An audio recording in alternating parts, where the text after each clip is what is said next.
Wanita ini sedang menyiapkan kejutan yang menyenangkan untuk tunangannya, tanpa disangka malah melihat tunangan dan mantan pacarnya berciuman. Dalam kemarahan, dia mencari perusahaan penyewa orang untuk memberi pelajaran pada pria itu. Tetapi tanpa diduga malah salah tempat, pihak lain adalah perusahaan penyewa orang biasa, hanya bertanggung jawab melakukan pekerjaan rumah dan mengasuh anak. Mereka bahkan mengira dia adalah karyawan yang datang melamar pekerjaan. Ji Songi adalah wanita yang baru saja bercerai. Secara hukum perceraian tidak salah, tetapi orang-orang di sekitarnya memandang kelompok orang ini dengan prasangka. Songi menghibur dirinya bahwa perceraian bukanlah aib. Dia pun mulai mengejar hidupnya, dari mana sebenarnya awal kesalahannya. Sesaat sebelumnya air matanya hampir menetes.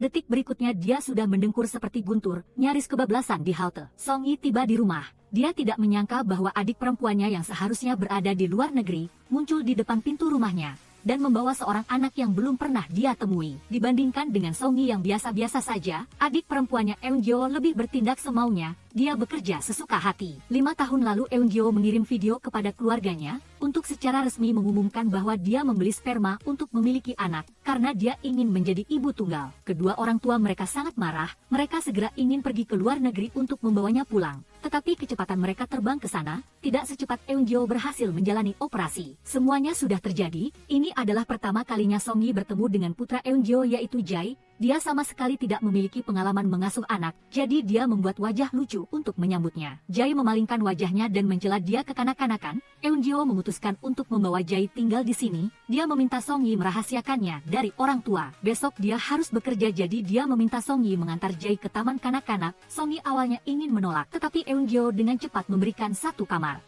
Songi tidak kekurangan uang. Sebagai orang yang kekurangan uang sewa rumah, Songi tidak akan melepaskan kesempatan menghasilkan uang apapun. Dia segera menerima uang itu lalu dengan senang hati menyetujuinya. Keesokan harinya Songi mengenakan jaket hitam dan kacamata hitam super keren untuk mengantar Jae ke taman kanak-kanak. Para orang tua tahu bahwa hari ini di kelas akan ada seorang anak laki-laki yang baru pindah dari New York. Mereka berbisik-bisik bahwa taman kanak-kanak ini sangat sulit dimasuki. Keluarga anak ini pasti sangat kaya. Jangan-jangan ibu anak itu berbicara bahasa Inggris dengan sangat fasih. Songi sama sekali tidak tahu dirinya disalahpahami sebagai ibu Jae. Dia mengantar Jae untuk melakukan prosedur pendaftaran. Melihat biaya sekolah yang sangat tinggi, dia tidak bisa menahan diri untuk mendecak kagum. Adik perempuanku di Amerika juga tidak sia-sia, tampaknya telah menghasilkan cukup banyak uang. Setelah mengantar Jae sekolah, Songi pergi bekerja di kedai kopi. Pemilik kedai adalah pria tampan yang sering membuatnya terpesona. Dia terus-menerus mengingatkan dirinya bahwa dia sama sekali tidak boleh tergoda oleh ketampanan. Pemilik kedai adalah bajingan. Jelas-jelas namanya Songi, tetapi pemilik kedai sengaja memanggilnya Sally. Meskipun sudah dikoreksi beberapa kali, dia tetap memanggilnya begitu. Saat ini ada seorang pelanggan menggebrak meja bertanya apakah pesanannya sudah selesai. Songi menarik pemilik kedai untuk menjadi tamengnya. Pemilik kedai tersenyum sedikit sebelum menjelaskan, senyum pria tampan itu hanya bisa memikat wanita, tidak bisa memikat pria. Songi yang saat ini sudah membawa kopi keluar, akhirnya bahaya berhasil diredakan oleh kerjasama mereka berdua. Songi dalam hati memaki pemilik kedai, bergerak lambat dan tidak peka. Tapi karena dia tampan, dia bisa mentolerir semua kekurangannya. Pada saat yang sama Jae yang juga tampan, bertemu dengan orang yang lebih terang-terangan terpesona daripada Songi. Maukah kamu menjadi pacarku? Apa? Songi datang menjemput Jae pulang sekolah. Ibu-ibu anak-anak ingin berkenalan dengannya. Tetapi begitu mereka mendongak, dia sudah pergi jauh. Semua orang membahas profesi Songi, konon bekerja untuk perusahaan keuangan di Wall Street dan mengendarai mobil super juga. Namun sebenarnya mobil Songi hanyalah sebuah sepeda karena untuk membayar uang sewa rumah. Selain bekerja paruh waktu di kedai kopi, dia juga mengantar barang. Ketika melewati pusat properti, Songi menemukan rumahnya harganya diturunkan lagi. Dia meminta agen menempelkan iklan penjualan rumah mendesaknya di posisi sentral yang paling menarik perhatian. Agen mencela rumahnya memiliki lokasi yang tidak bagus, transportasi tidak nyaman, rumah-rumah dengan kondisi baik sungguh tidak akan pernah khawatir tidak terjual. Contohnya seperti perumahan di belakang. Songi tidak mampu membeli rumah di daerah itu, tetapi malah secara tidak sengaja menerima pesanan dari orang di dalamnya. Songi mengantar barang untuk gadis yang baru saja membuka pintu.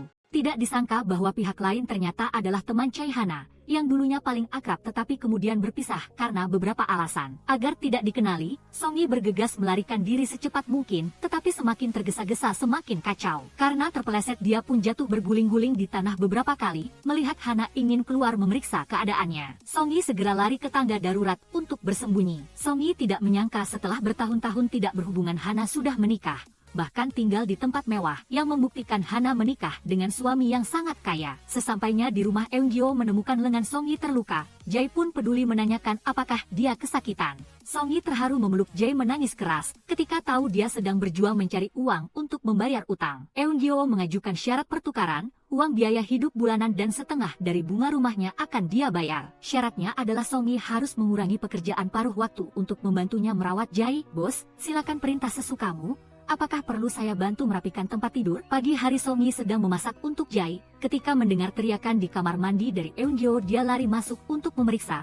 Melihat kloset penuh dengan busa sabun, Song-yi dengan marah menelepon manajemen gedung, tetapi kedua belah pihak tidak nyambung. Pihak manajemen adalah mesin penjawab telepon. Meskipun dia mengatakan apapun, pihak lain tetap mengulang kalimat yang sama. Song-yi mengantar Jae ke taman kanak-kanak. Dia tidak ingin menyapa orang lain untuk menghindari komunikasi yang tidak perlu. Dia tahu bahwa jika dia mulai berbicara dengan orang asing, mereka akan langsung bertanya tentang situasi keluarganya, tetapi apa yang dia takuti itulah yang terjadi. Dia dipanggil oleh salah satu orang tua murid. Song-yi berpikir sangat cepat bagaimana cara menjawab yang sopan namun menjaga jarak, sehingga pihak lawan tidak lagi punya keinginan untuk bertanya lebih lanjut. Namun baru saja dia berbalik, bahkan belum sempat mengatakan apa-apa, sudah ada yang memanggil namanya di samping. Song-yi tidak menyangka akan bertemu Hana di sini. Saat ini barulah dia tahu anak Hana adalah teman sekolah Jae. Dia sedang bingung tidak tahu apakah harus mengatakan situasinya. Tiba-tiba mendengar Jae memanggilnya Mami dan menerjang ke pelukannya. Hana salah paham bahwa Jae adalah anak Song-yi. Orang tua murid lainnya juga ada di sekitar mendengarkan percakapan mereka. Jika ingin menjelaskan harus bercerita panjang lebar dan rumit, jadi Song-yi merasa sudah salah paham maka biarkan saja salah paham. Lalu dia menarik Jae pergi. Song-yi baru saja mengajari anak itu agar tidak berbohong. Selanjutnya ada orang tua dari seorang anak yang baru datang,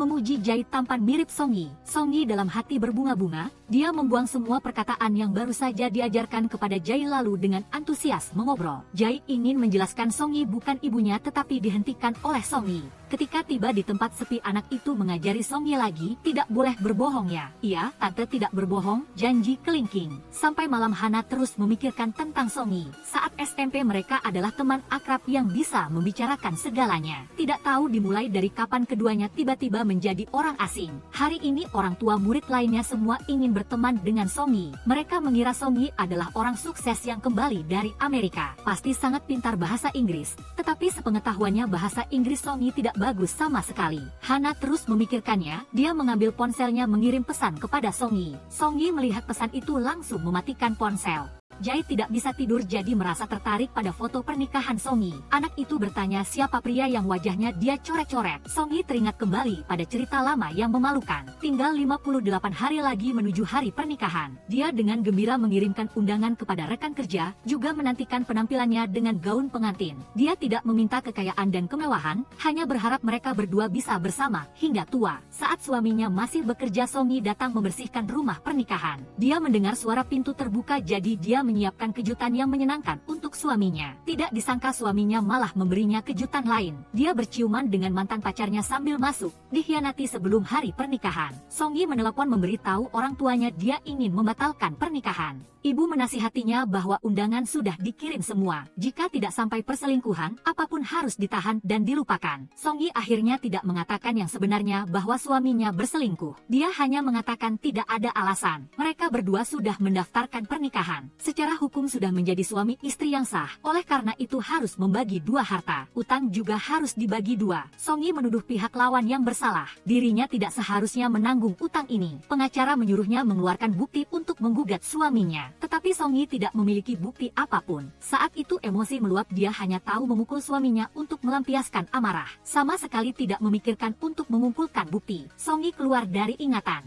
Kisah lama tidak berani dilihat kembali. Singkatnya dia tidak ingin melihat pria itu, si brengsek yang berutang uang sewa rumah. Dia berdiri dan pergi ke toilet. Begitu duduk dia langsung merasa dingin. Dia panik segera berdiri. Melihat kloset mulai berbusa lagi. Song-yi dengan marah mengambil peralatan pergi mencari rumah di lantai atas untuk berbicara. Tetapi tidak disangka bahwa orang yang membuka pintu ternyata adalah mantan pacar, yang pernah memiliki masa lalu kelam dengannya saat dia berusia 21 tahun. Mantan pacar melihatnya dengan mata berbinar. Bahkan tidak bisa menahan diri untuk mendekat. Pada saat krusial, istrinya tiba-tiba muncul di belakang. Tepat saat dia ingin memperkenalkan Song-yi. tetapi Song Yi malah menginjak kakinya dengan keras. Dia dengan marah berteriak, mengatakan bahwa kloset rumahnya sekarang tidak bisa digunakan lagi. Perlu mereka mencari tahu penyebab masalahnya. Sesampainya di rumah, Song Yi marah-marah di seluruh rumah. Dia hanya ingin menjalani kehidupan yang damai. Tetapi orang-orang yang dikenalnya terus berdatangan pindah ke sini, membuatnya tidak nyaman sama sekali. Sudah waktunya berangkat sekolah, Jai terus memakai baju renang tidak mau melepasnya. Song Yi dengan sabar membujuk anak itu untuk berganti pakaian. Tetapi Jai malah memanfaatkan kesempatan ini untuk mengajukan syarat. Boleh ganti baju, tetapi saat di taman kanak-kanak dia harus berperan sebagai ibunya. Song Yi takut akan bertemu Hana lagi di taman kanak-kanak, jadi dia sengaja memakai kacamata hitam saat keluar. Ketika tiba di taman kanak-kanak, Jai dengan murah hati memperkenalkan kepada guru dan teman-teman bahwa Song Yi adalah ibunya. Song Yi melambaikan tangan dengan panik, tetapi semua orang tetap percaya dia adalah ibu Jai. Mereka mengira dia melambaikan tangan adalah sedang mengucapkan selamat tinggal.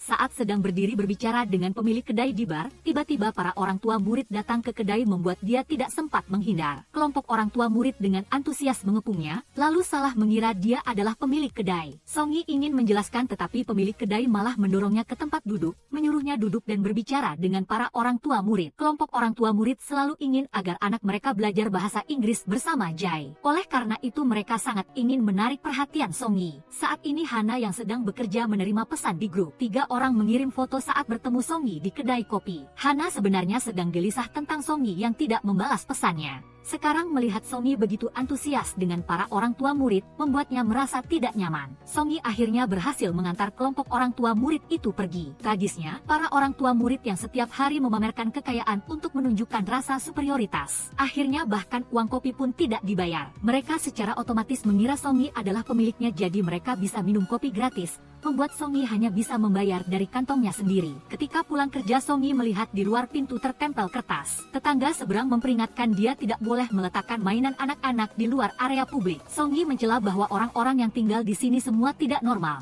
Seharusnya dia cepat-cepat pindah dari tempat ini. Ketika dia pergi, pria di seberang menundukkan kepala dan menyentuh ponselnya lalu pulang. Dia tersandung mobil mainan itu nyaris jatuh. Sudah baca notanya tapi masih ditaruh di sini ya? Atau biar saya saja yang membersihkannya? Song Yi pergi ke supermarket membeli barang. Dia melihat Hana juga ada di sana. Bahkan menyapanya, Song Yi ketakutan segera melarikan diri. Keduanya mulai bermain kucing-kucingan. Song Yi tertangkap basah oleh Hana. Dia hanya bisa dengan enggan keluar bernostalgia tentang masa lalu dengan Hana. Keduanya sudah 10 tahun tidak bertemu. Hana bertanya kepada Song Yi mengapa tidak tinggal di New York. Bagaimanapun juga di sana hidup lebih baik. Sekarang kembali ke Korea mungkin bahkan mencari pekerjaan pun menjadi masalah. Song Yi menghela napas. Setiap kali Hana berbicara selalu seperti bos sedang memarahi karyawan. Mendadak dia menunjukkan kekhawatiran berlebihan lalu secara sewenang-wenang menilai apakah hidupnya baik-baik saja. Akhirnya, Ji Song Yi merasa dirinya sangat tidak bahagia. Inilah alasan mengapa dahulu ia memutuskan komunikasi dengan Choi Hana. Ia sangat tidak puas karena Choi Hana terus mengkritiknya tanpa pernah memujinya sekalipun. Choi Hana pun marah. Pria-pria yang pernah Ji Song Yi bawa semuanya aneh. Ia tak bisa berpangku tangan melihatnya. Ji Song Yi yang emosi membongkar rahasia sendiri. Ya, makanya bercerai. Kau puas sekarang? Setelah tenang, mereka berdua tanpa sengaja mengingat kembali waktu kebersamaan mereka. Mereka saat itu mengira meskipun menjadi nenek-nenek, akan tetap bersama menjadi sahabat seumur hidup. Tetapi sekarang pemandangan itu hilang. Malam itu Choi Hana memikirkan keadaan Ji Song Yi. Ia salah paham bahwa Ji Song Yi adalah ibu tunggal yang membesarkan anak sendirian. Karena kasihan pada Ji Song Yi, ia tak kuasa menahan air mata. Di sisi Ji Song Yi, ia bertanya pada Jai mengapa ia ingin menjadikannya ibu. Jai menyebutkan alasannya, ia tidak ingin selalu menjadi orang terakhir yang dijemput. Ia juga ingin membuktikan pada teman-temannya bahwa ia punya ibu yang menjemput sepulang sekolah. Ji Song Yi luluh mendengarnya. Ia tidak tega menolak Jai sehingga hanya bisa terus berpura-pura menjadi ibu. 3 anak dari kelompok wali murid itu semuanya sedang belajar di kelas kerajinan tangan. Anak-anak juga ingin mengundang Jai bergabung, jadi mereka meminta guru untuk menambahkan 1 daftar lagi. Guru ini ternyata adalah istri dari mantan pacar Ji Song Yi. Melihat foto Ji Song Yi, dia sangat terkejut mengapa kemana-mana bertemu orang yang dikenal. Saat ini Ji Song Yi juga bertemu mantan pacarnya di pusat kebugaran. Mantan pacar itu pamer di depannya, lalu secara proaktif mengajaknya bertemu. Ji Song Yi merinding. Dia buru-buru pergi, kelompok wali murid itu kemudian pergi ke kedai kopi. Ji Song Yi terpaksa menghentikan pekerjaannya untuk melayani mereka. Salah satu wali murid mengirim pesan belanja bersama di grup meminta semua orang membeli. 2 wali murid lainnya segera memesan. Ji Song Yi terdiam melihat harganya. Dia menjelaskan dengan jelas bahwa bulan ini ia harus berhemat. Kelompok wali murid itu menertawakan karena perkumpulan berdasarkan kelas. Choi Hana sepanjang hari hanya tahu bekerja. Dia punya rumah mewah, tidak punya utang, dan tidak pernah membeli barang. Hanya Choi Hana yang tidak cocok dengan mereka dan sangat jarang muncul. Choi Hana dalam cerita ini belum makan siang. Dia sedang sibuk menyelesaikan pekerjaan agar sore hari bisa izin cuti menjemput anak. Akan tetapi, sebelum pergi ia menerima kabar ada bagian pekerjaan mendesak yang perlu diselesaikan. Dia menelpon suaminya untuk menjemput anak. Tetapi suaminya malam hari ada jamuan dengan investor. Tidak mungkin bisa pulang kerja lebih awal. Ibu mertua sudah pergi berlibur sehingga tidak ada di rumah. Choi Hana tidak bisa membelah diri. Saat sedang bersiap menelepon guru di taman kanak-kanak, tiba-tiba kepala departemen dengan marah memanggil Choi Hana. Kepala departemen sangat marah. Jelas bisa mendelegasikan pekerjaan kepada orang lain, tetapi dia malah harus mengerjakannya sendiri. Dia punya 2 anak dan sekarang sedang mengandung anak ketiga. Sebenarnya, ketekunan untuk tetap bekerja sudah tidak mudah. Seharusnya jangan memikul semua pekerjaan sendirian. Entah itu pekerjaan atau mengurus anak, dia harus belajar meminta bantuan. Choi Hana meneteskan air mata. Dia bekerja keras seperti itu karena takut kehamilannya akan membuatnya tersingkir dari pasar kerja. Pemahaman dan perhatian dari kepala departemen membuat saraf tegangnya mengendur. Kembali ke kantor, Choi Hana mendelegasikan pekerjaannya kepada anggota tim. Dia tetap mengambil cuti untuk menjemput anak sesuai rencana. Para staf juga memahami keadaan Choi Hana sehingga dengan sukarela menawarkan bantuan. Choi Hana yang mendengarnya sangat terharu. Akhirnya dia dengan tenang meninggalkan perusahaan. Choi Hana menelepon guru taman kanak-kanak untuk mengatakan bahwa ia akan segera menjemput anaknya. Tetapi ia diberitahu bahwa anak itu sudah dijemput oleh Ji Song-yi. Saat ini Ji Song-yi sedang berubah menjadi ratu pengasuh anak. Dia melakukan berbagai hal untuk membuat ketiga anak itu tertawa terbahak-bahak. Choi Hana memberi Ji Song-yi sejumlah uang sebagai ucapan terima kasih karena sudah membantu mengurus anaknya. Apalagi saat Ji Song-yi melahirkan Jae, ia juga tidak membantunya. Jadi uang ini dianggap sebagai ganti rugi. Ji Song-yi memutuskan untuk menjelaskan semuanya. Lalu, dia menceritakan semua tentang suaminya yang selingkuh, perceraian, utang rumah yang dipaksakan. Juga tentang Jae adalah keponakannya dan bahwa dia bukan pemilik kedai kopi. Ji Song-yi menjelaskan dia tidak bermaksud menyembunyikannya. Dia juga tidak tahu dari mana desas-desus itu berasal, tapi semakin menyebar semakin besar seperti bola salju. Choi Hana menghiburnya, di lingkungan ini memang seperti itu, terutama kelompok wali murid itu. Di depan terlihat ramah tapi di belakang memperhitungkan segala hal. Tapi dia sangat senang karena Ji Song-yi muncul lagi. Mereka berdua juga bisa akrab lagi seperti dulu. Ji Song-yi pun mengungkapkan perasaannya. Menemukan kembali teman lama seperti menemukan kembali harta karun yang hilang. Mereka berdua mengajak anak-anak keluar. Kebetulan bertemu dengan salah satu wali murid di kelompok itu. Dia sedang mengembalikan barang yang dibeli bersama pagi tadi. Ji Song-yi terperangah. Baru pindah ke sini dia mengira dirinya adalah monster yang tidak bisa berbaur. Tak disangka semua orang hanya terlihat cerah di luar. Di belakang layar semua sama berantakannya. Sebelum tidur Ji Song-yi secara tidak sengaja menerima telepon dari mantan pacarnya. Mantan pacar itu sedang duduk di tangga diam-diam meneleponnya. Dia memohon untuk bertemu Ji Song-yi secara pribadi. Sekaligus mengatakan bahwa setelah menikah, dia dan istrinya hanyalah rekan seperjuangan. Di hati Ji Song-yi berbunyi alarm peringatan. Dia curiga ini adalah taktik rayuan dari pria beristri. Ji Song-yi menceritakan mantan pacar yang mengajaknya bertemu kepada Choi Hana.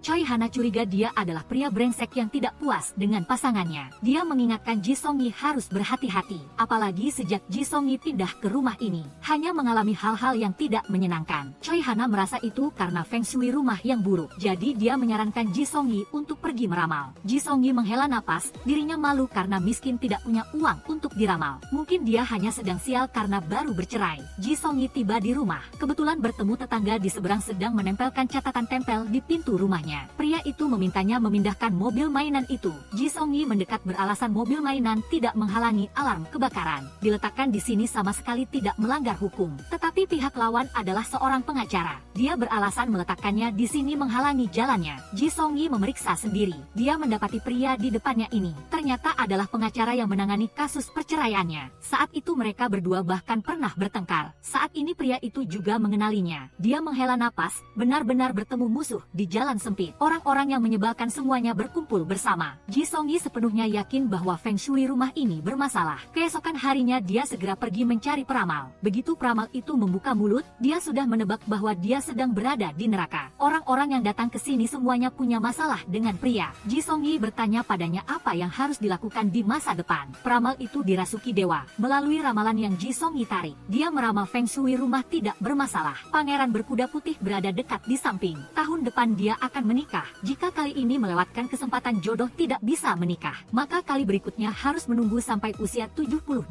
tahun. Ji Song-yi tiba di rumah dengan hati yang berdebar-debar. Dia sangat ingin tahu siapa pangeran berkuda putih yang tersembunyi di sampingnya. Dia tidak mau menunggu sampai tua baru menikah. Saat ini dia menerima pesan dari mantan pacarnya. Pria itu mengajak Ji Song-yi bertemu di lantai bawah. Ji Song-yi pergi ke tempat janji temu. Dia ingin memarahi mantan pacarnya agar sadar. Dia tahu bahwa pria selalu tidak bisa melupakan cinta pertama. Tetapi mantan pacar sudah menikah. Seharusnya tidak punya pikiran apapun terhadapnya lagi.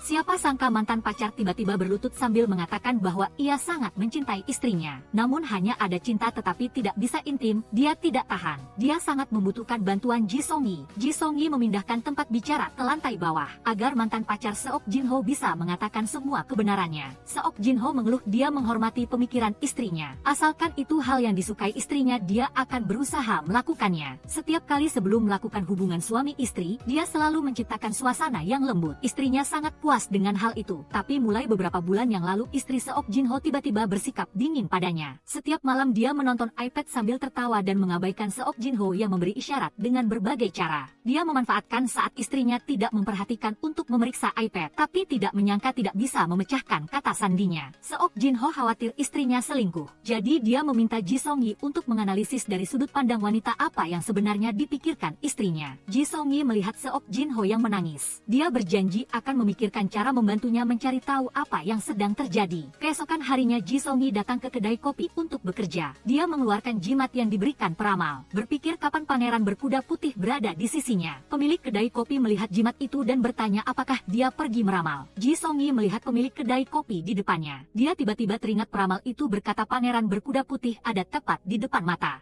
Jadilah, dia segera memasukkan pemilik kedai kopi Kim Yi-an ke dalam daftar pangeran. Apalagi Kim Yi-an hari ini lebih antusias padanya. Dia berinisiatif mengajaknya makan bersama. Mereka berdua pergi ke restoran. Ji Song-yi merasa jantungnya berdebar-debar. Agar tidak melewatkan kesempatan jodoh ini, dia pergi ke toilet untuk merias diri. Bahkan mengurai rambutnya agar terlihat sedikit lebih muda. Kembali ke tempat duduk, Ji Song-yi berbicara dengan nada manja kepada Kim Yi-an. Dia bertanya berapa usianya tahun ini. Dalam hatinya dia menduga pasti sekitar 30 tahun. Kisah cinta dengan perbedaan usia 5 tahun, dia bisa terima. Siapa sangka Kim Yi-an baru berusia 28 tahun. Benar-benar di luar dugaannya. Saat ini pengacara Cha Hyun-woo tetangga sebelah juga sedang makan dengan klien di sini. Kliennya mendengar pergerakan di sisi seberang, lalu melihat penampilan kedua orang itu. Wanita itu curiga Ji Song-yi dan Kim Yi-an tidak beres. Juga tidak bisa tidak teringat pada suaminya yang selingkuh. Seketika batinnya seperti gunung berapi meletus. Wanita itu ingin menghanguskan semua orang yang berselingkuh. Ji Song-yi sama sekali tidak tahu orang asing sedang berniat buruk padanya. Setelah selesai makan, mereka berdua berjalan keluar. Melihat Kim Yi-an membelakanginya dan mengangkat lengan. Ji Song-yi menduga Kim Yi-an ingin dia merangkul lengannya. Detik berikutnya dia baru menyadari Kim Yi-an hanya sedang memakai helm. Setelah mengatakan sampai jumpa padanya, dia naik skuter lalu pergi. Ji Song-yi berpikir keras. Dia menganalisis bahwa skuter bisa mewakili kuda putih. Pengacara Cha Hyun-woo memotong pikirannya. Dia menertawakan sebagai wanita yang baru saja terluka karena kasus perceraian, tapi sudah cepat-cepat mencari orang lain. Mereka berdua belum bicara banyak sudah bertengkar kemudian berpisah. Keesokan harinya Ji Song-yi melihat istri Seok Jin-ho, An Chen-yang, datang ke kedai kopi. Pihak lawan sedang asyik melihat iPad. Dia ingin meneliti rahasia apa yang ada di dalam iPad, tapi karena jarak terlalu jauh tidak terlihat jelas. Tepat pada saat ini iPad pihak lawan kehabisan baterai, jadi dia meminta bantuan meja bar untuk mengisi daya. Setelah memastikan pihak lawan sudah kembali ke tempat duduk, Ji Song-yi segera memecahkan kata sandi. Kim Yi-an melihat dia tidak berhasil, lalu mengambil iPad itu. Dia berhasil memecahkan kata sandi berdasarkan sidik jari yang masih tercetak. Ji Song-yi mencetak isi iPad itu dan mengirimkannya kepada Seok Jin-ho. Ternyata An Chen yang sama sekali tidak selingkuh, tetapi hanya tergila-gila membaca novel, bahkan menjadi anggota dengan tingkat VIP tertinggi. Seok Jin-ho sangat kesal. Jelas-jelas dia ingin punya otot, ingin tampan, punya tampang. Mengapa istrinya tidak melihatnya malah berhayal tentang karakter fiksi ini? Ji Song-yi menganalisis. Setiap kali sebelum memulai, Seok Jin-ho bahkan telah mengatur suhu dan kelembaban ruangan dengan baik. Namun presiden direktur arogan dalam novel tidak akan seperti itu. Ji Song-yi menyarankan dia memilih satu gaya presiden direktur arogan untuk dicoba sedikit dulu. Malam itu Seok Jin-ho meniru penampilan presiden direktur arogan. Tidak lagi terlalu hati-hati mengamati reaksi istrinya, tetapi meniru presiden direktur mengatakan beberapa kata yang berani. Benar saja, mukjizat benar-benar terjadi. Kedua mata An Chen yang seketika berbinar. Dia dengan antusias menuntutnya berkali-kali. Seok Jinho segera mengirim pesan berterima kasih kepada Ji Songyi. Ji Songyi tidak menyangka hanya bertindak asal-asalan tetapi benar-benar berhasil menyelesaikan masalah. Dalam hatinya dia memiliki rasa pencapaian yang luar biasa. Pada saat yang sama An Chen yang juga teringat adegan tadi malam. Dia sangat bingung mengapa suaminya tiba-tiba berubah. Dia selalu merasa suaminya bukan tipe pria yang banyak berpikir seperti itu. Jadi dia curiga ada orang di belakang yang mengajarinya. Ji Songyi sudah membantu Seok Jinho menyelesaikan masalahnya. Sementara dirinya sendiri justru muncul masalah yang sulit dipecahkan. Ternyata taman kanak-kanak mengadakan kegiatan ayah dan anak. Secara spesifik meminta para ayah untuk berpartisipasi. Jai tidak punya ayah sehingga meminta Ji Songyi mencarikan ayah sementara untuknya. Di samping Ji Songyi tidak ada pria manapun yang bisa memerankan peran ini. Dia menunjukkan bahwa dia tidak berdaya. Jai sangat kecewa. Anak itu dari matahari kecil berubah menjadi pare kecil. Jai yang mendengarnya berkata bahwa nanti ia akan jadi ayah Jinho untuk ikut kegiatan bersama anak itu. Ia adalah master permainan. Hal seperti ini pasti bisa diselesaikan dengan mudah. Jinho tersenyum senang. Songyi juga berterima kasih pada Yian yang sudah turun tangan membantu. Keesokan paginya Songyi menerima pesan dari Yian. Menyuruhnya tidak perlu merasa terbebani. Hari ikut kegiatan bersama Jai, biarkan kafe libur 1 hari. Songyi berpikir, Yian melakukan sampai sejauh ini hanya ada satu penjelasan tunggal, yaitu Yian menyukainya. Saat dia sedang merasa bangga, tiba-tiba dia menerima telepon dari Jinho. Jinho di ujung Jai sana meminta pertolongannya memohon dia membantu mengantarkan kunci. Sejak Seok Jinho tercerahkan, An Chen yang sudah tidak bisa menahan diri. Kali ini mereka berdua pergi menyewa kamar membawa banyak properti. An Chen yang sudah selesai bersiap semua hanya menunggu dia membuka properti itu. Seok Jinho baru menyadari dia lupa membawa kunci. Dia tidak ingin merusak suasana hati istrinya. Jadi hanya bisa menelepon meminta Ji Songyi membawakan kunci. Ji Songyi melakukan kebaikan sampai tuntas. Dia pergi ke rumah Seok Jinho mengambil kunci lalu pergi ke hotel. Dia dan seorang pria berjas bersama-sama naik lift. Siapa sangka begitu masuk ke lift, sudah ada seorang wanita menyerbu keluar menjambak rambutnya memanggilnya rubah betina. Pria itu memanfaatkan kekacauan untuk melarikan diri. Sementara Songyi yang malang harus menanggung kesalahpahaman. Dia menjelaskan bahwa dia tidak benar-benar mengenal pria tadi. Wanita itu terus menarik-narik dan menuntut untuk berkelahi. Saat itu, Hyunwoo bergegas datang dan menarik wanita itu menjauh. Wanita itu adalah klien yang mengkritik Songyi di kafe. Hyunwoo menyuruhnya untuk tenang. Songyi setelah berhasil meloloskan diri menjadi sangat marah. Untuk membalas dendam, dia dengan cepat menyerang wanita itu. Hyunwoo mencoba memisahkan mereka berdua tetapi juga terkena imbasnya. Dia dicengkeram rambutnya oleh keduanya dan tidak dilepaskan. Dengan susah payah dia berhasil memisahkan keduanya tetapi didorong dan jatuh ke tanah. Wanita itu memarahi Songyi sebagai wanita yang berselingkuh dan merayu suami orang lain. Begitu selesai berbicara, wanita itu melihat rubah betina itu turun dari mobil. Di lehernya, rubah betina itu mengenakan kalung milik wanita itu. Saat itulah wanita itu menyadari bahwa dia salah orang. Wanita itu segera menyerang dan menjambak rambut rubah betina itu. Hyunwoo meminta maaf kepada Songyi. Kliennya sedang marah dan kehilangan akal sehatnya. Kejadian tadi hanyalah kesalahpahaman. Songyi, ketika mengetahui suami wanita itu berselingkuh, dia segera berlari membantu wanita itu menghadapi rubah betina. Hyunwoo khawatir masalah akan semakin besar, jadi dia segera menelepon polisi. Saat itu, Jinho di lantai atas masih tergesa-gesa menunggu Songyi memberikan kunci. Dia khawatir istrinya menunggu terlalu lama akan kehilangan kesabarannya. Jadi dia mengenakan baju tembus pandang dan keluar untuk meminjam alat. Orang yang lewat melihatnya berpakaian seperti itu dan curiga dia adalah orang aneh. Jadi mereka melaporkannya kepada kelompok polisi yang sedang menangani perkelahian tadi. Songyi melihat Jinho sedang ditanyai oleh polisi. Jadi dia membuat berbagai macam isyarat untuk menarik perhatiannya. Kemudian dia meletakkan kunci di dalam lemari pemadam kebakaran di samping. Lalu memberi isyarat kepada Jinho untuk mengambilnya. Setelah menyelesaikan semua ini, Songyi diam-diam mundur. Akhirnya dia berhasil melarikan diri dari masalah ini. Keesokan harinya Hyunwoo berdiri di depan pintu rumah Songyi dan ingin menekan bel. Tapi dia merasa malu. Saat sedang ragu-ragu Songyi tiba-tiba membuka pintu. Melihat Songyi yang bingung di depannya Hyunwoo terbata-bata. Dia berbohong bahwa dia harus pergi bekerja. Songyi melihat bahwa dia memiliki sesuatu yang ingin diucapkan. Saat itulah Hyunwoo menyampaikan permintaan maaf dari kliennya. Songyi juga meminta maaf kepada Hyunwoo karena menjambak rambutnya kemarin. Melihat Hyunwoo menerima permintaan maaf tanpa berkata apa-apa lagi, Song Yi sangat tidak puas. Dia menuntut Hyunwoo untuk meminta maaf padanya sebagai balasan. Hyunwoo adalah orang yang sangat jujur. Dia berpikir bahwa dia tidak melakukan kesalahan dan tidak akan mengucapkan kata-kata yang baik. Keduanya belum sempat berbicara banyak sudah mulai bertengkar. Untungnya Jae yang menggemaskan menghentikan mereka tepat pada waktunya. Song Yi menceritakan kisahnya. Pemilik kafe Yian dan Jae ikut serta dalam kegiatan ayah anak untuk didengarkan oleh Eunjo. Eunjo awalnya tidak setuju dia menemukan pria sembarangan seperti itu. Tapi ketika melihat foto Yian, dia langsung mengubah sikapnya. Eunjo terus memuji. Pria tampan ini begitu dilihat sudah terlihat memiliki sel-sel olahraga. Dia bahkan berharap Song Yi berusaha secepatnya menjatuhkan pria itu. Song Yi juga menceritakan hal baik tentang Yian kepada Hana, agar temannya membantunya menganalisis apakah Yian memiliki perasaan padanya. Hana bertanya seperti ayah angkat. Dia bertanya tentang usia lawan bicaranya. Bertanya apakah dia punya rumah atau tidak. Bertanya apakah kafe itu adalah aset pribadi atau tidak. Song Yi memarahinya karena berpikir terlalu jauh.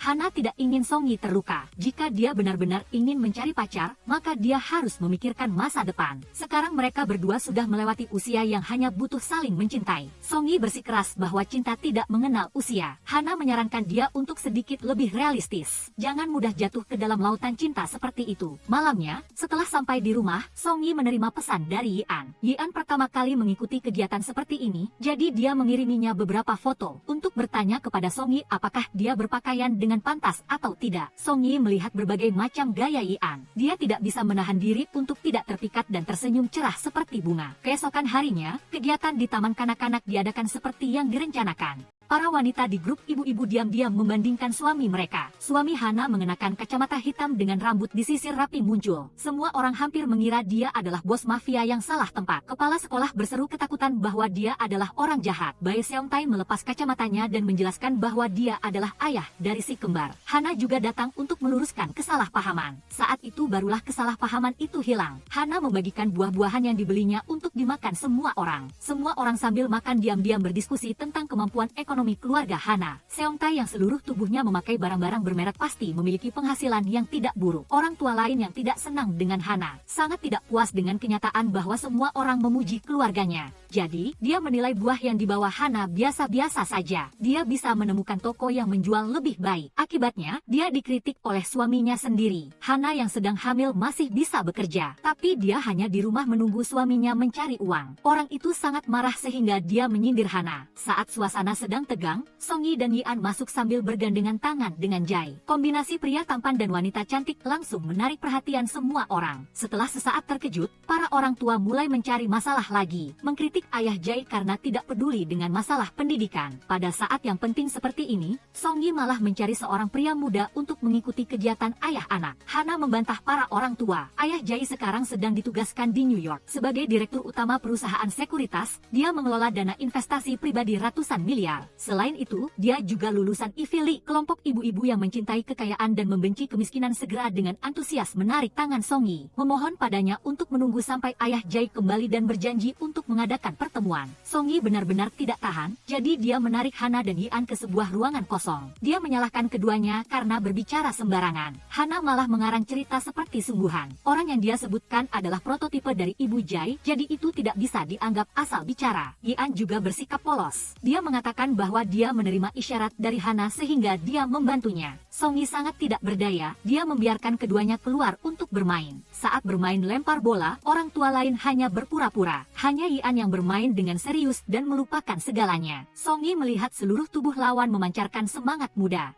Yian melihat sebuah bola hampir mengenai Song Yi. Dia dengan cepat dan cekatan memeluknya untuk menghindar. Hati Song Yi seperti ada sekawanan rusa yang berlari. Dia merasa sangat manis. Suami dari orang tua itu untuk memperebutkan peringkat pertama dalam permainan, bermain curang untuk menghadang Seongtae. Seongtae segera membalas. Keduanya hampir saling adu tangan. Orang itu mengkritik Seongtae karena memanfaatkan keunggulan fisik untuk menekan suaminya. Hana mempertanyakan mengapa wanita itu terus-menerus memiliki niat jahat terhadap keluarganya. Kedua belah pihak saling berhadapan. Saat kedua belah pihak hampir saling menyerang, seorang ayah yang cukup tua secara tidak sengaja mengalami patah tulang. sehingga dibawa pergi dengan ambulans. Insiden ini untuk sementara waktu meredakan konflik kedua keluarga. Namun Seong Tai tidak terima. Dia menuntut untuk menentukan siapa yang lebih unggul. Suami dari orang itu dengan sombong menerima tantangan. Keduanya bermain adu kekuatan. Hasilnya, lawan yang sudah memerah mukanya tetap kalah dari Seong Tai. Seong Tai berdiri di atas kursi dan dengan bangga menerima tepuk tangan semua orang. Suami dari orang itu jatuh ke tanah dan mengeluh. Yian meminta maaf kepada Jai karena tidak mendapatkan juara pertama. Tapi Jai merasa sangat senang bermain. Song Yi juga memberikan jempol kepada Yian. Dia berterima kasih atas bantuannya. Di sisi lain, sejak Jin Ho mengikuti jalan direktur utama yang dominan, pasangan suami istri itu menjadi lebih dekat. Setiap malam sangat manis. Chen yang bertanya pada Jin Ho apakah ada orang yang memberikan saran.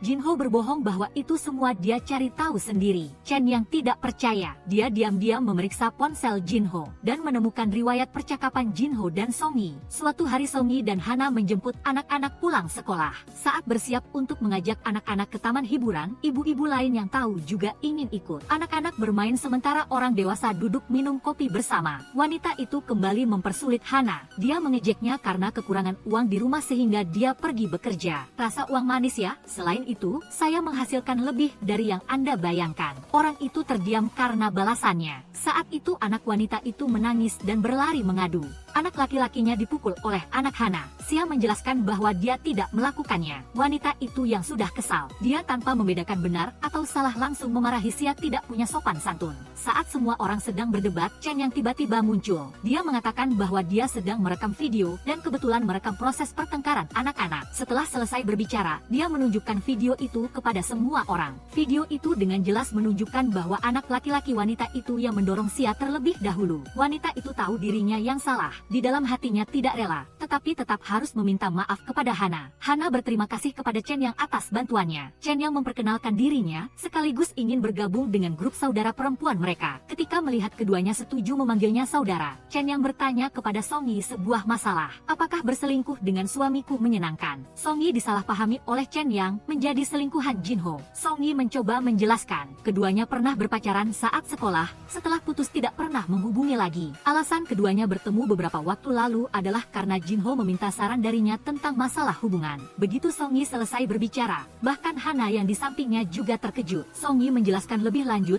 Jin Ho sangat mencintai Chen Yang.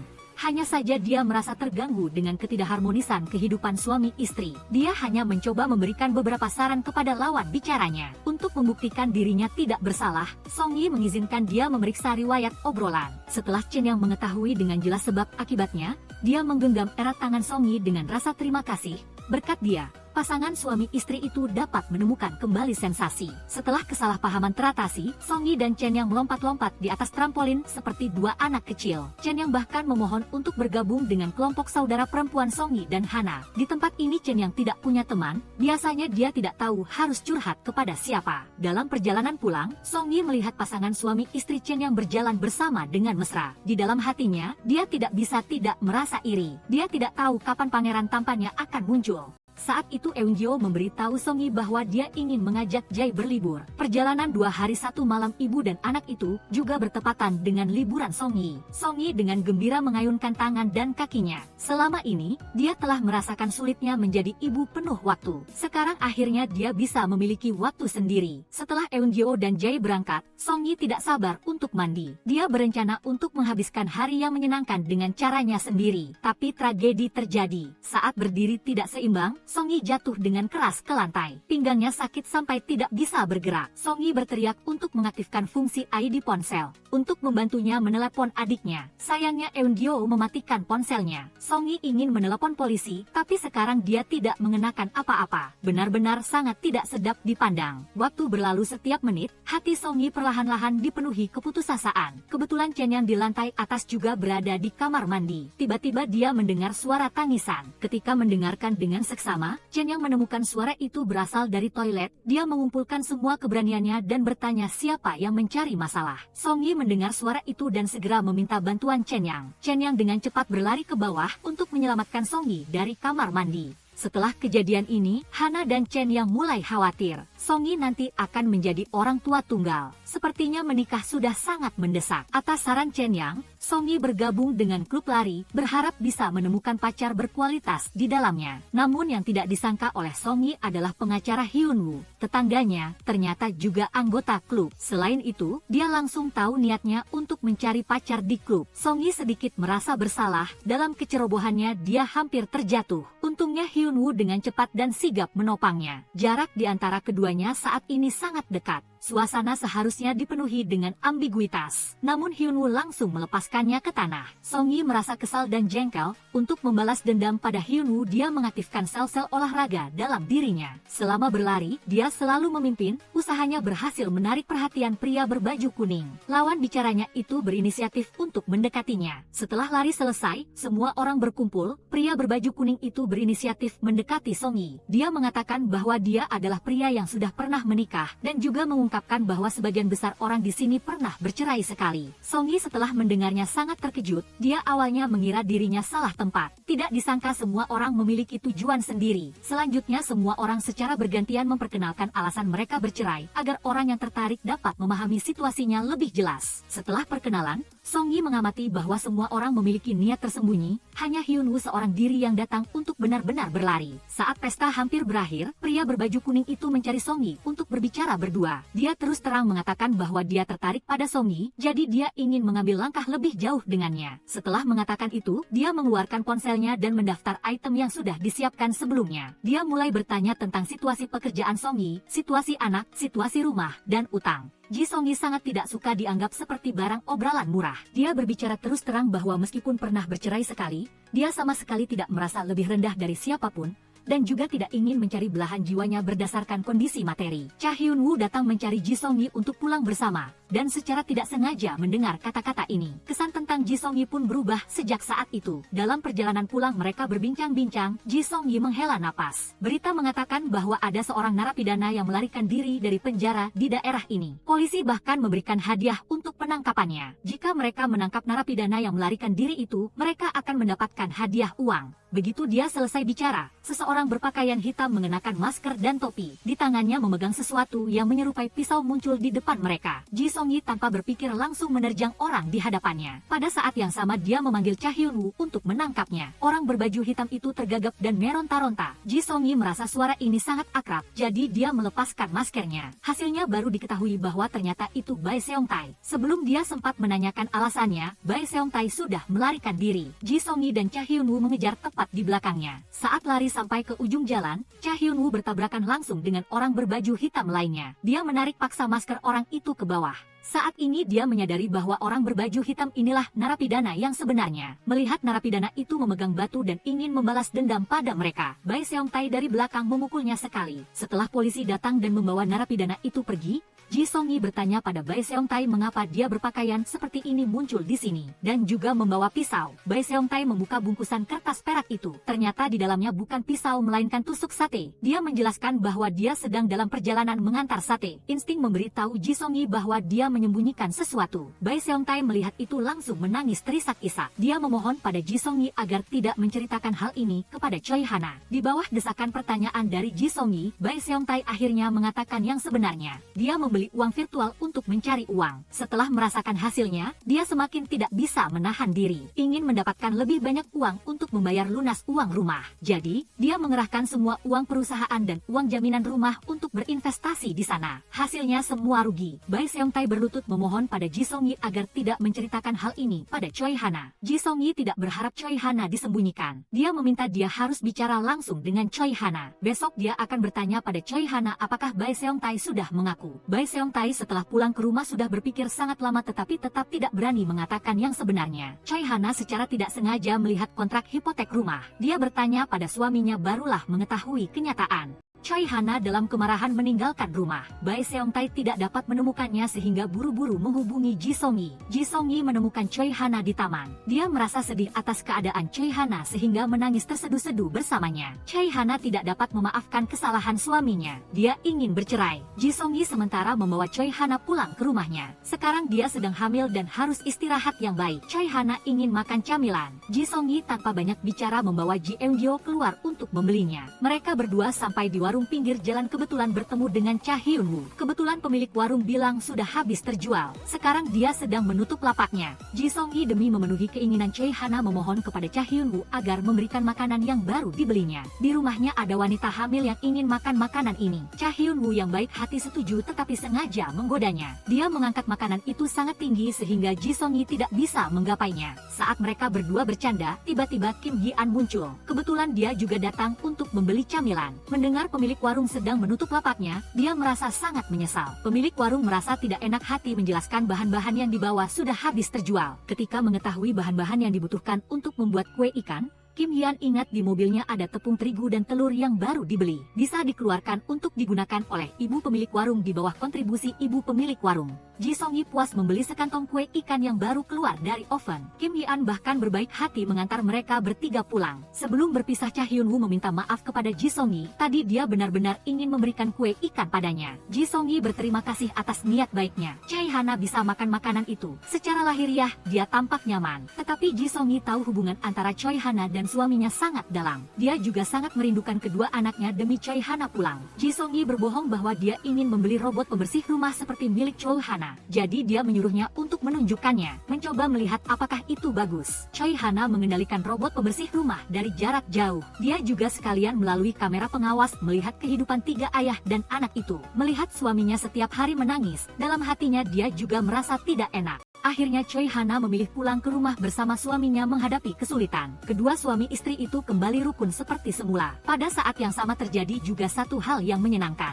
Saham yang dibeli kedua suami istri itu menggunakan uang angpau anak sedang naik drastis. Sudah menghasilkan tidak sedikit uang. Kedua suami istri itu bersemangat berpelukan merayakan. Baru saja mengantar Choi Hana pergi, Ji Song-yi sudah menerima telepon dari Kim Gi-an. Dia lari sampai di depan pintu kafe. Lalu orang yang lewat sudah memberitahunya. Kim Gi-an minum sampai mabuk tidur di tanah. Dia baru saja menggunakan ponsel Kim Gi-an untuk menelepon nomor kontak terdekat. Ji Song-yi membangunkan Kim Gi-an. Dengan perhatian bertanya berapa banyak yang dia minum. Siapa sangka Kim Gi-an tiba-tiba menciumnya sedikit. Ji Song-yi tertegun. Dia membeku di tempat melihat Kim Gi-an tetapi Kim Gi-an menciumnya sekali lagi. Keesokan harinya Ji Song-yi mencoba menanyai Kim Gi-an apakah dia ingat kejadian semalam. Kim Gi-an berpura-pura malam sebelumnya minum terlalu mabuk sama sekali tidak ingat apa-apa. Choi Hana dan An Chen yang datang untuk menjadi penasihat cinta bagi Ji Song-yi. Ji Song-yi menduga tindakan Kim Gi-an semalam mungkin kehilangan kendali setelah minum terlalu mabuk. Bagaimanapun, mengembangkan hubungan cinta dengan pria yang beberapa tahun lebih muda darinya bukanlah hal yang mudah.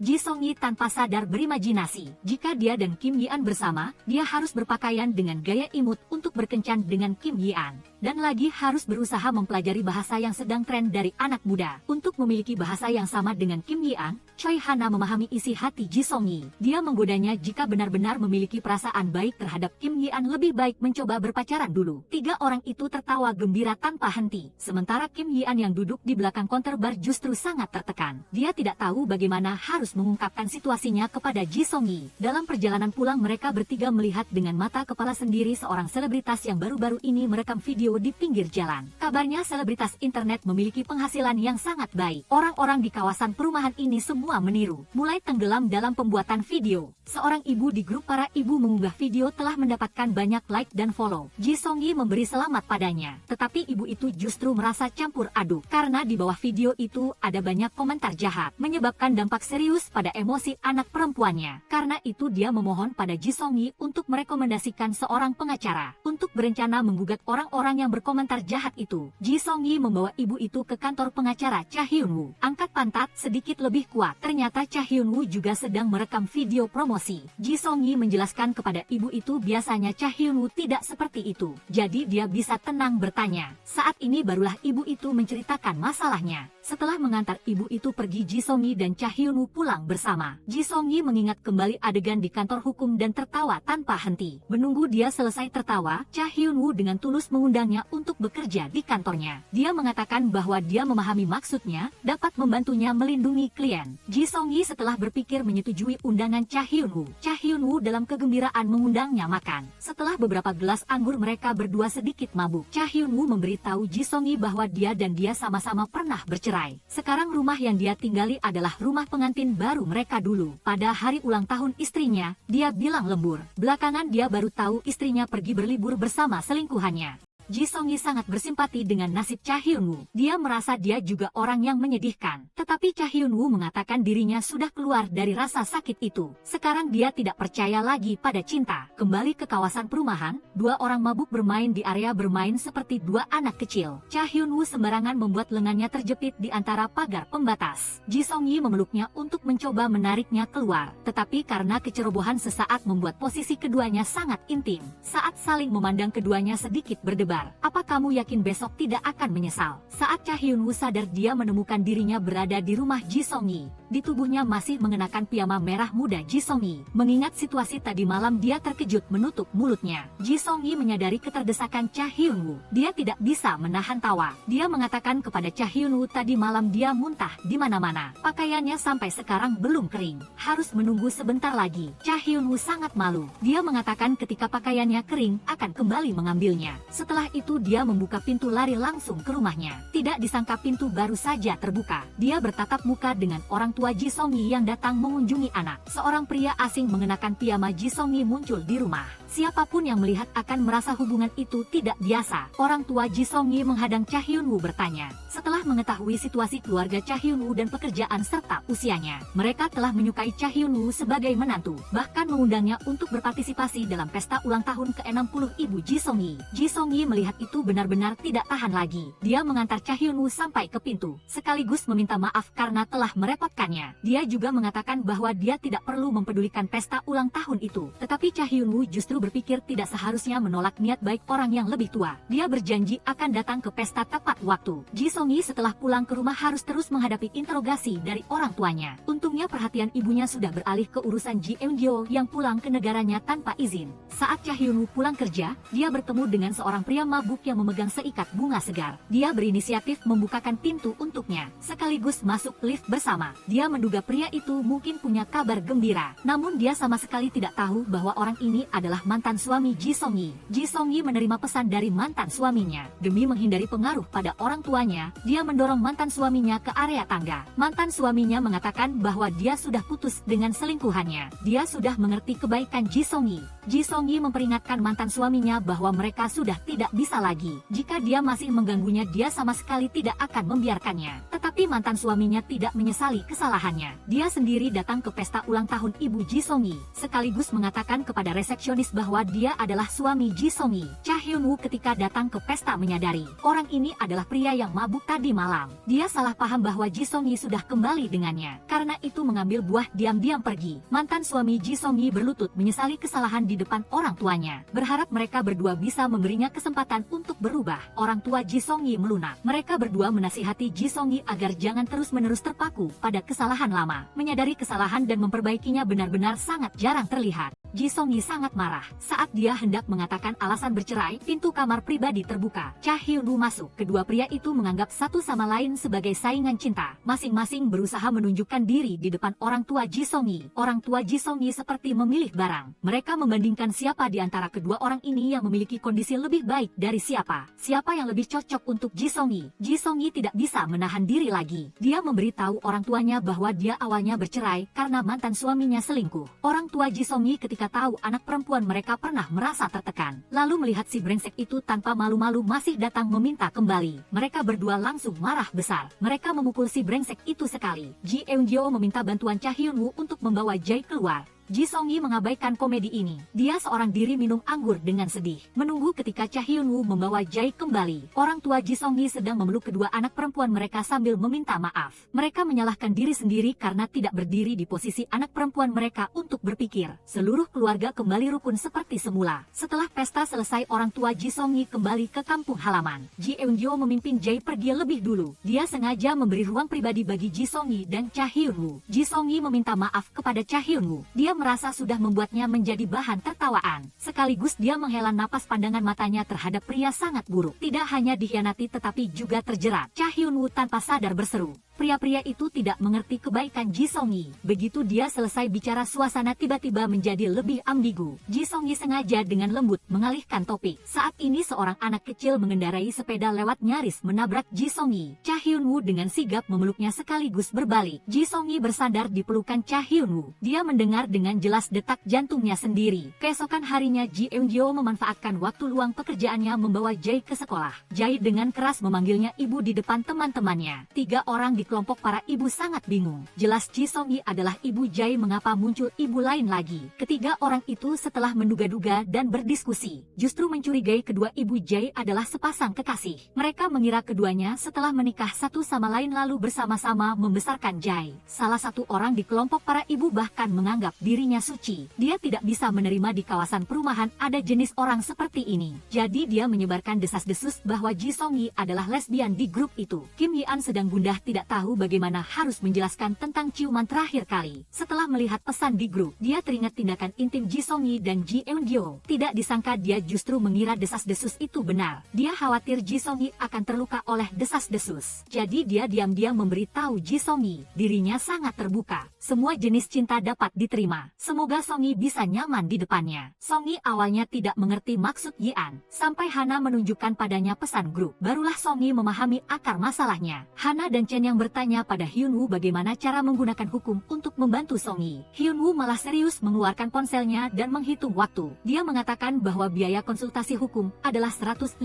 won per jam. Penghitungan dimulai dari sekarang. Begitu mendengar soal biaya, Song-yi ketakutan dan mengantar kedua temannya pergi. Setelah Hana dan Chen yang pergi, Hyun-woo dengan tulus memberikan saran kepada Song-yi. Dia menunjukkan bahwa awalnya Jae yang meminta Song-yi berpura-pura menjadi ibunya. Sekarang juga seharusnya bertanya pada Jae terlebih dahulu baru memutuskan bagaimana menghadapinya. Song-yi merasa Hyun-woo benar. Keesokan harinya dia bertanya pada Jae apakah anak itu ingin dia terus menjadi ibunya atau melakukan apa. Jae berkata sekarang ibunya sering mengantar jemput dia ke sekolah. Tidak perlu Song-yi berpura-pura menjadi ibunya lagi. Setelah memahami pikiran anak itu, Song-yi mulai bertindak. Dengan bantuan Hana dan Chen Yang, dia mengenakan pakaian bangsawan dan membawa tas merek milik Eun-gyo. Muncul di depan ketiga ibu itu, dia dengan hikmat membuktikan hubungannya dengan Jae. Ibu Jae adalah adik kandungnya. Dia berharap mereka tidak menyebarkan desas-desus sembarangan lagi di kemudian hari. Untuk menghindari rusaknya reputasi orang lain, ketiga ibu itu setelah mengetahui kebenarannya merasa malu dan menyesal. Mereka tidak bisa mengangkat kepala di depan Song-yi. Setelah menyelesaikan masalah ini, Song-yi pergi bekerja seperti biasa. Saat dia sedang mengatur kasus perceraian baru-baru ini,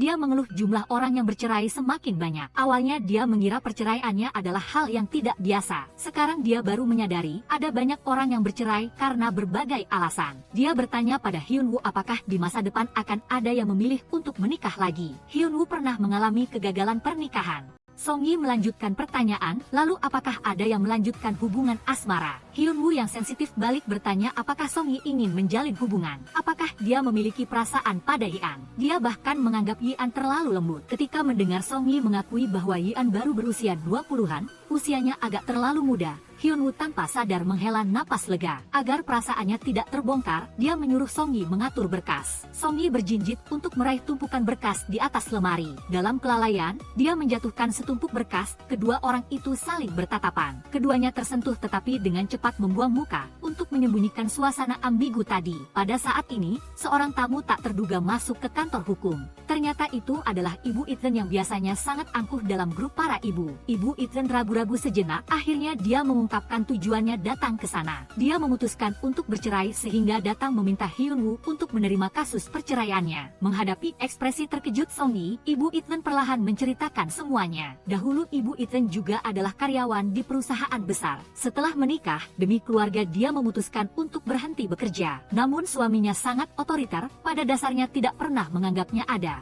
selalu meremehkan dan menertawakannya. Suatu kali pasangan itu pergi ke supermarket, apapun yang ingin dibeli Ibu Ethan selalu ditolak dan dikritik oleh suaminya. Pemandangan ini kebetulan terlihat oleh suami istri Hana. Ibu Ethan mengagumi Hana meskipun sedang hamil tetapi tetap gigih bekerja. Kekaguman semacam ini perlahan berubah menjadi kecemburuan yang membuatnya selalu menargetkan Hana. Setelah Hana melihat langsung sikap suaminya terhadap Ibu Ethan, barulah dia mengerti mengapa Ibu Ethan biasanya angkuh. Itu hanya untuk menyembunyikan rasa rendah diri karena tidak memiliki status sedikit pun di rumah. Akhir pekan Ibu Ethan membawa anaknya berbelanja. Saat dia sedang bertanya tentang produk lain, tiba-tiba dia mendengar suara karyawan memarahi Ethan. Dia buru-buru berlari untuk melihat dan mendapati barang-barang berserakan di tanah. Sementara Ethan berdiri diam di samping, karyawan tanpa membedakan benar atau salah sudah menuduh Ethan membuat masalah. Kedua belah pihak terus bertengkar. Ayah Ethan setelah selesai memarkir mobil datang, melihat pemandangan di depannya dia langsung menyalahkan istrinya tidak bisa mengurus anak, dan menuntut istrinya untuk meminta maaf. Kebetulan saat ini Songi, Hana, dan Chen yang melihat pemandangan ini. Ketiga orang itu memihak Ibu Ethan dengan keras menuntut untuk memeriksa kamera pengawas. Karyawan karena tekanan terpaksa memeriksa kamera. Gambar di kamera menunjukkan orang yang menjatuhkan barang adalah orang lain, sama sekali bukan Ethan. Ketiga orang itu menuntut karyawan meminta maaf kepada Ibu Ethan. Namun karyawan itu bersikap arogan dan bersikeras tidak mau minta maaf.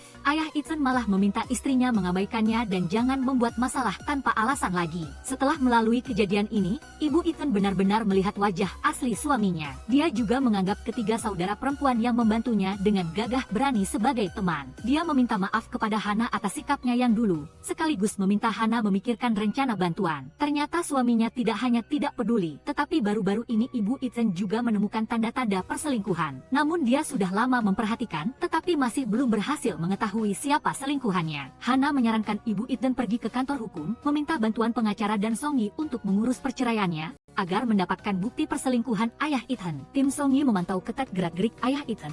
Akhirnya mereka berhasil memotret ayah Ethan dan seorang wanita bergandengan tangan keluar masuk hotel. Dengan bukti akurat Ibu Ethan secara resmi mengajukan gugatan cerai. Setelah menyelesaikan masalah ini, Songi menerima telepon dari agen properti. Ternyata dia sudah lama menjual rumah itu. Dia selalu ingin menjual rumah untuk pindah dari sana. Selama periode ini, terus-menerus ada orang yang datang melihat rumah. Hyun-woo setelah mengetahui hal itu panik. Dia sudah lama menyukai Songi sehingga tidak ingin dia pindah. Setelah ragu-ragu beberapa saat, Hyun-woo menekan bel pintu rumah Songi. Dia bahkan belum bicara, Songi sudah menanyainya lebih dulu. Songi mendengar Seong-tae mengatakan, Hyun-woo memberitahu orang-orang yang datang melihat rumah bahwa rumah ini bocor air, lembab dan kedap airnya buruk. Dia juga mengatakan bahwa kedua rumah di lantai ini sudah bercerai, feng shui-nya tidak bagus. Kata-kata ini membuat tamu yang datang melihat rumah semuanya berbalik pergi. Setelah perhitungan selesai, Songi dengan bangga mengatakan meskipun Hyun-woo merusak juga tidak masalah, karena sudah ada orang yang menyukai rumah ini. Hyun-woo seketika panik, dalam keadaan terdesak dia mengungkapkan isi hatinya. Saya berharap Anda bisa tinggal di sini selamanya. Hyun-woo tidak ingin Songi pindah. Dalam keadaan terdesak dia menyatakan cintanya padanya. Dia menyukai Songi sehingga memohon padanya untuk tetap tinggal. Songi tidak pernah berpikir bahwa Hyun-woo akan menyukainya. Dia tanpa sadar menutup pintu, menunggu untuk bereaksi terhadap apa yang baru saja dikatakan Hyun-woo. Setelah suasana hatinya tenang, Songi membuka pintu lagi. Dia berkata bahwa semuanya terlalu mendadak, dia butuh waktu untuk berpikir. Hyun-woo juga menyadari bahwa pernyataan cintanya terlalu mendadak, dia rela membiarkannya berpikir perlahan. Hati Songi sangat kacau. Setelah membatalkan pernikahan karena mantan suaminya selingkuh, keinginan terbesarnya adalah menjual rumah dan pindah dari sini, memulai hidup baru. Sekarang orang yang melihat sudah menyukai rumah itu, 2 bulan lagi bisa menyerahkan uang muka. Tetapi pernyataan cinta Hyun-woo membuatnya tidak tahu harus berbuat apa. Dia memaksa dirinya untuk berpegang teguh pada keyakinan. Tidak ada yang bisa menghentikannya untuk pergi. Eun-gyo menyarankan Songi untuk ikut dengannya ke Amerika. Dulu dia pernah bilang ingin belajar bahasa asing, ini adalah kesempatan terbaik. Songi sama sekali tidak berencana ke luar negeri, dia ingin terus mencari jalan keluar lain. Percakapan kedua saudari itu tidak sengaja terdengar oleh Jae. Keesokan harinya saat Songi mengantar Jae ke sekolah, kebetulan bertemu Hyun-woo di lorong. Jae menarik Songi dengan satu tangan dan Hyun-woo dengan tangan yang lain. Anak itu berkata bahwa mereka terlihat seperti satu keluarga beranggotakan 3 orang, dan memohon Songi untuk tinggal dan tidak pergi ke Amerika. Hyun-woo sangat terkejut, dia mengira Songi memutuskan untuk pergi ke Amerika, sehingga terus bertanya apakah dia benar-benar ingin pergi. Jae mendengar kedua orang itu mendiskusikan topik ini Yi dan menangis sedih. Anak itu tidak ingin berpisah dari teman-temannya, dia ingin terus sekolah di sini. Song Yi menghabiskan banyak upaya untuk membujuk Jae. Siapa sangka malam harinya saat Eun-gyo menjemput Jae pulang sekolah, dia mendapati Jae sudah menghilang. Kedua kakak beradik itu dengan cemas mencari keberadaan Jae. Saat mencari, Song Yi menerima telepon dari Hyun-woo. Dia memberitahu bahwa Jae ada di kantor hukum. Keduanya bergegas ke sana. Jae baru saat ini mengatakan yang sebenarnya. Anak itu mendengar bahwa pengacara adalah profesi yang membantu orang menyelesaikan masalah, jadi dia berharap Hyun-woo bisa memikirkan cara agar dia bisa tetap tinggal. Mendengar isi hati anak itu membuat Eun-gyo sedih. Karena dia hanya peduli pada karir dan tidak pernah menanyakan pikiran Jae. Setelah meminta maaf kepada Jae, dia membawa anak itu pergi. Setelah itu, Song Yi memberikan surat pengunduran diri kepada Yi-an. Setelah menemukan karyawan yang cocok, dia akan resmi berhenti bekerja. Song Yi bersikeras ingin pergi. Yi-an juga mengumpulkan semua keberanian untuk menyatakan cinta. Dia menyukai Song Yi tetapi sayangnya, karena terus ragu-ragu dia melewatkan kesempatan. Song Yi sudah lama tahu Yi-an tertarik padanya. Masalah perasaan tidak hanya perlu menunggu waktu yang tepat, karena beberapa orang sudah memasuki hatinya tanpa disadari. Menyadari bahwa hati Song Yi sudah ada orangnya, Yi-an merasa sangat kehilangan. Tetapi orang akan selalu tumbuh dewasa dalam kehilangan. Dia mendoakan Song Yi mendapatkan cinta yang indah. Setelah ini jika bertemu orang yang disukai lagi, dia juga akan mengambil inisiatif untuk menyerang. Song Yi membuat janji bertemu Hyun-woo. Dia secara aktif membalas perasaannya. Song Yi juga sudah menyukai Hyun-woo sejak lama. Hyun-woo sangat senang. Dia mengajak Song Yi berkencan besok. Dia ingin secara resmi menyatakan cinta kepada Song Yi. Keesokan harinya Song Yi membawa suasana hati gembira ke restoran yang sudah dijanjikan. Siapa sangka dia melihat Hyun-woo dan wanita lain sedang tertawa dan berbicara. Wanita itu bahkan menggenggam tangan Hyun-woo. Song Yi mengira Hyun-woo mendua. Dia datang dan memukulnya dan juga menyalahkan pihak lain karena mengkhianatinya. Namun sebenarnya, insiden Song Yi datang untuk menuntut hanya ilusi darinya. Ketika dia menyadari dirinya tertipu, dia langsung menarik diri seperti kura-kura. Tidak ingin bertemu Hyun-woo lagi. Hyun-woo tidak bisa menghubunginya sehingga dia lari mencari ke kedai kopi. Yi-an melihat Song Yi bersembunyi dari lawan bicara,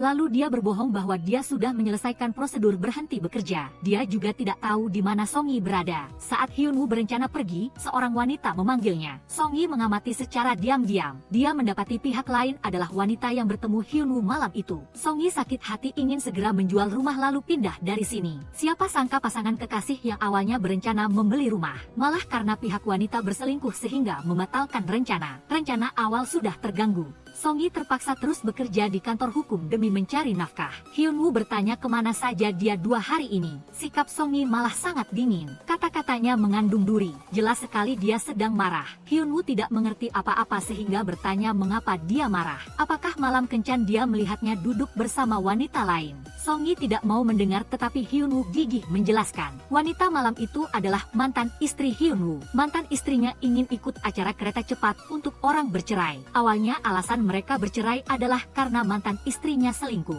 Sekarang dia ingin menyembunyikan masalah ini di acara tersebut. Namun dia khawatir Hyun-woo akan merasa tidak puas setelah mengetahuinya. Jadi dia sengaja datang untuk memberitahu Hyun-woo. Berharap Hyun-woo tidak mempermasalahkannya mengenai pertemuan mereka di kedai kopi. Sebenarnya mantan istri tidak datang ke kedai kopi untuk mencarinya. Tetapi karena pemilik kedai yang didatanginya. Akhir-akhir ini Yi-an cukup terkenal di internet. Banyak program yang berlomba-lomba mengundangnya. Mantan istri Hyun-woo sengaja datang untuk melihat orangnya langsung. Setelah memahami semuanya, Song Yi baru tahu dia telah salah paham terhadap Hyun-woo. Dia meminta maaf seharusnya dia tidak karena pernah terluka jadi tidak mempercayai Hyun-woo. Mereka berciuman di jalan. Keduanya memutuskan akan memulai kehidupan baru milik mereka sendiri. Tidak lama kemudian Eun-gyo membawa Jae kembali ke Amerika. Setelah mengantar ibu dan anak itu pergi, Song Yi tidak sabar untuk berkencan dengan Hyun-woo. Keduanya sedang bermain di tempat tidur, tiba-tiba Eun-gyo membawa Jae kembali. Keduanya dengan cepat merapikan diri. Untuk mendengarkan Eun-gyo menceritakan alasan dia kembali. Eun-gyo berkata dia ingin Jae dan keluarga bersama. Selama waktu kembali ini, dia juga sangat menikmati perasaan memiliki orang terkasih di sisinya, sehingga memutuskan untuk tinggal di Korea Selatan. Song Yi merentangkan tangan memeluk adiknya. Setelah ini tempat ini adalah rumah bersama kedua saudara perempuan. Kedua saudara perempuan mengadakan pesta untuk teman-teman. Hana yang baru melahirkan juga melakukan panggilan video.